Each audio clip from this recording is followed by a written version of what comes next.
কি শুধুমাত্র আমাদের সংবিধানে লিপিবদ্ধ থাকবে কিনা, এই ধরনের শাস্তি আমরা দেখতে পাই না।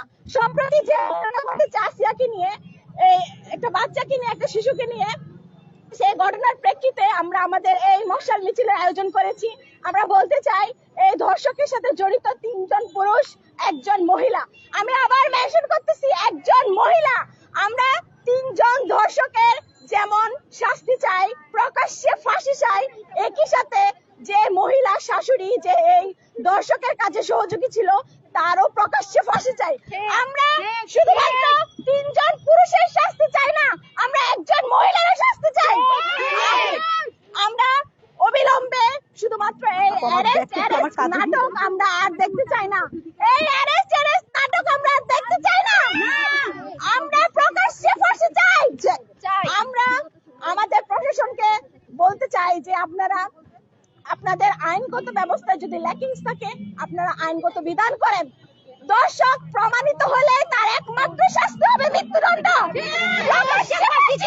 আমরা প্রকাশ্যে ফাঁসি চাই, একমাত্র তার শাস্তি হবে প্রকাশ্যে ফাঁসি। অবিলম্বে আসিয়ার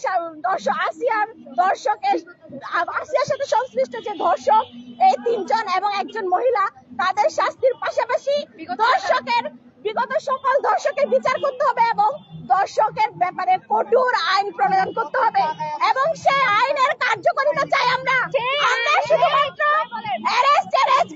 গ্রেপ্তার নাটক আর দেখতে চাই না। আমরা প্রকাশ্যে শাস্তি চাই। প্রকাশ্যে শাস্তি না দেওয়া পর্যন্ত আমরা শান্ত হব না। আমরা শান্ত হব না। আমরা প্রকাশ্যে ফাঁসি না দেওয়া পর্যন্ত এই 3 জন। আমি ফারজানা আক্তার আরজু, ট্যুরিজম হসপিটালিটি ম্যানেজমেন্টে পড়ি। আমার হল হচ্ছে রুকিয়া হল।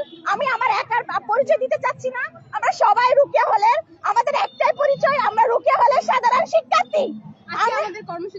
আজকে আমাদের কর্মসূচি ছিল রুকিয়া হলের সাধারণ শিক্ষার্থীদের নিয়ে, আমাদের মশাল মিছিল ছিল।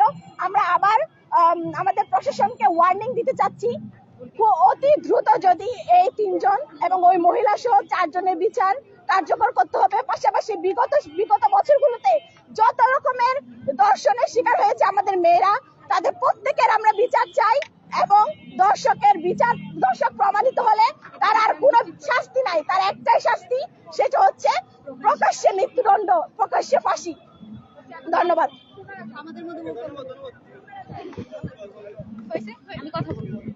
আচ্ছা ভাইয়া কথা বলবেন।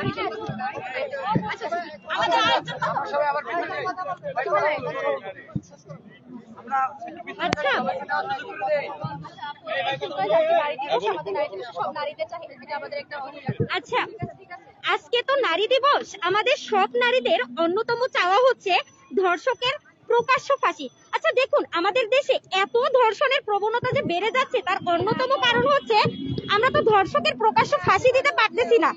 আপনারা যদি একটা ফাঁসি, দেশের সরকার যদি একটা ফাঁসি দিতে পারে, তাহলে সেটা দৃষ্টান্ত স্বরূপ দেশে ধর্ষণের হার কমে যাবে।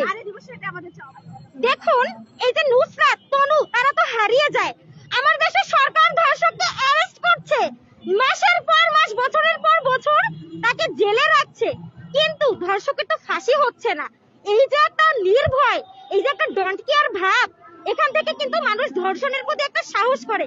আচ্ছা দেখুন, আজকে যদি আপনার বাসার ছোট্ট বাচ্চাটা, ছোট মেয়েটার এভাবে ধর্ষিত হয়, তখন কিন্তু আপনি একজন পুরুষ হিসেবে আপনার পৃথিবী উথাল পাতাল হয়ে যাবে। তখন কিন্তু আপনার কাছে মনে হবে না যে আসলে আমি নারী কি পুরুষ। তো আজকে নারী দিবস হিসেবে আমরা চাই যে ধর্ষকের প্রকাশ্যে ফাঁসি হোক। প্রকাশ্যে ফাঁসি চাই আমরা। আপু, আমরা কি মেনে নিব ধর্ষকের ফাঁসি ছাড়া? আমরা কি কোনো ধর্ষককে বাইরে মুক্ত দেখতে চাই? আমরা কি কোনো ধর্ষকের যাবজ্জীবন কারাদণ্ড বা ফাঁসি ব্যতীত অন্য কোনো শাস্তি চাই? আর কোনো তাল বাহানা চলবে না। আপনারা জুলাই বিপ্লবকে ভুলে যাবেন না। রুকিয়া